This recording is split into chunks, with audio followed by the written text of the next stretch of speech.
Israel Palestine के खिलाफ नहीं है, उसकी दुश्मनी पाकिस्तान से नहीं है, उसकी दुश्मनी ईरान या सऊदी अरेबिया से नहीं है, उसकी दुश्मनी इस्लाम से है। वो चाहते हैं कि इन लोगों से किसी न किसी तरीके से उम्मीद को ख़त्म कर दिया जाए, इनको ना उम्मीद बना दिया जाए, इनकी होप को ब्रेक कर दिया जाए। क्योंकि हम बड़े बिजी हैं अपनी पढ़ाई में, हम तो शायद अपनी हिस्ट्री नहीं पढ़ते। इनको पता है कि मुसलमान जब जागता है वो क्या करता है। इनको पता है कि ये वो कौम है, ये वो उम्मत है जो कहती है कि अगर तुमने ये जुल्म को खत्म ना किया तो हम वो मर्द लेके आएंगे तुम्हारी तरफ जिनको मौत से वैसी ही मोहब्बत है जैसे तुम्हें दुनिया की जिंदगी से मोहब्बत है। हम शायद भूल गए हैं लेकिन ये लोग नहीं भूले। इनको पता है कि मुसलमान जब जागता है वो क्या कर सकता है।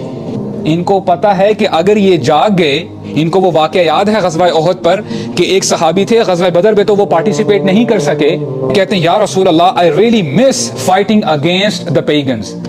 मैं अल्लाह की राह में शहीद होना चाहता हूँ, मैं लड़ाई करना चाहता हूँ, मैं अपनी कुर्बानी पेश करना चाहता हूँ। या रसूल अल्लाह, अगर मुझे एक मौका मिल जाए तो आप देखिएगा कि मैं क्या करता हूँ।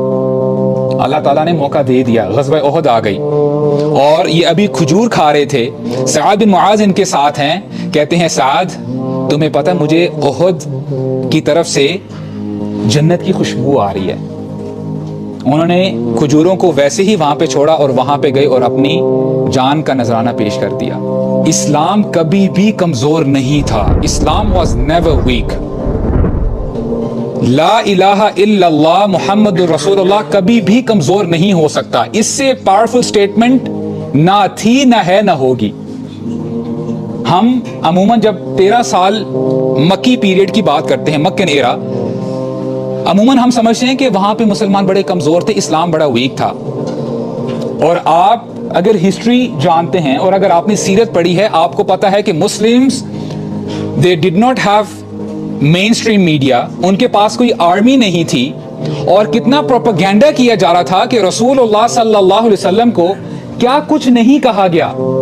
ये साहिर है, ये कज़्ज़ाब है, ये मजनून है। जैसे आज मुसलमानों को क्या कहा जाता है, दीज पीपल आर एक्सट्रीमिस्ट, ये फंडामेंटलिस्ट हैं, इनकी बातों में ना आना।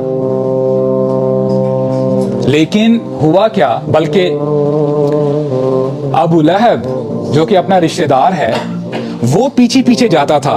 रसूलुल्लाह सल्लल्लाहु अलैहि वसल्लम दीन की दावत दे रहे हैं और उनका चाचा पीछे कहते हैं कि इस शख्स की बात ना सुनना, ये बंदा झूठ बोल रहा है। चूंकि मेन स्ट्रीम मीडिया उनके हाथ में था, उन्होंने जो नाचने वालियां थी, जो डांसर्स थी, उनकी भी अरेंजमेंट की।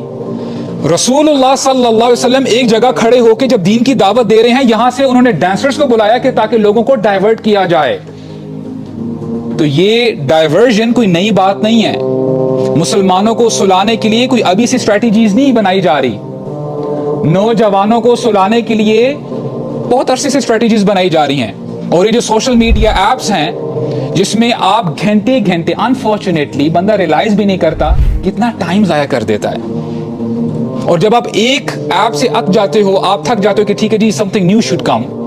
If Facebook was not sufficient, was not enough, तो फिर वो Instagram आपके सामने रख देते हैं। अगर उससे दिल भर जाए तो Snapchat भी अवेलेबल है।